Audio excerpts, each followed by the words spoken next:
আচ্ছা, আপনি জানতে চাচ্ছেন আপনার হোয়াটসঅ্যাপ অ্যাকাউন্টটা হ্যাক হয়েছে কিনা আপনি কিভাবে চেক করবেন। যদি তা হয় আজকের এই ভিডিওটা সম্পূর্ণ দেখেন। আজকের এই ভিডিওতে আমি আপনাদেরকে দেখিয়ে দিব আপনার হোয়াটসঅ্যাপ অ্যাকাউন্টটা হ্যাক হয়েছে কিনা আপনি কিভাবে চেক করবেন, বা অন্য কেউ চালাচ্ছে কিনা সেটা আপনি কিভাবে চেক করবেন। তো চলুন কথা না বাড়িয়ে ভিডিওটা শুরু করা যাক। নিয়মিত এরকম ইম্পর্টেন্ট ভিডিও পাওয়ার জন্য আমাকে ফলো করে রাখতে পারেন, যা আপনার অনেক কাজে দিবে। ওকে, সো গাইস, আপনার হোয়াটসঅ্যাপ অ্যাকাউন্টটা হ্যাক হয়েছে কিনা সেটা চেক করার জন্য ফার্স্ট অফ অল এখান থেকে আপনি আপনার হোয়াটসঅ্যাপ অ্যাপসটাকে ওপেন করবেন। হোয়াটসঅ্যাপ অ্যাপসটাকে ওপেন করার পর এখান থেকে 3 ডট মেনু এই অপশনে ক্লিক করে দিবেন। দেন এখান থেকে আমরা যদি সেটিংস অপশনে ক্লিক করি, এখানে দেখেন এখানে আমরা অনেকগুলো সেটিংস পেয়ে যাব, কিন্তু কোনো জায়গায় আমরা আমাদের হোয়াটসঅ্যাপ অ্যাকাউন্টটা হ্যাক হয়েছে কিনা সেটা চেক করতে পারবো না, কারণ সেরকম কোনো সেটিংস এখানে দেওয়া হয় নাই। সো সেক্ষেত্রে আমরা কি করব, এখান থেকে ব্যাক অপশনে ক্লিক করব। দেন এখান থেকে আমরা আবার 3 ডট মেনু এই অপশনে ক্লিক করে দিব।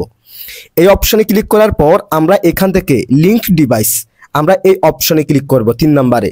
এই অপশনে ক্লিক করার পর অর্থাৎ এই অপশনটার মাধ্যমে আপনি জানতে পারবেন আপনার হোয়াটসঅ্যাপ অ্যাকাউন্টটা হ্যাক হয়েছে কিনা।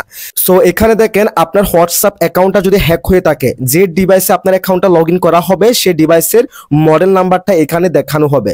সো দেখেন আমার ক্ষেত্রে কিন্তু আমার হোয়াটসঅ্যাপ অ্যাকাউন্টটা কেউ হ্যাক করে না, বিধায় এখানে কোনো কিছু দেখাচ্ছে না, এরকম দেখাচ্ছে। যদি আপনার ক্ষেত্রে এরকম দেখায় তাহলে ঠিক আছে।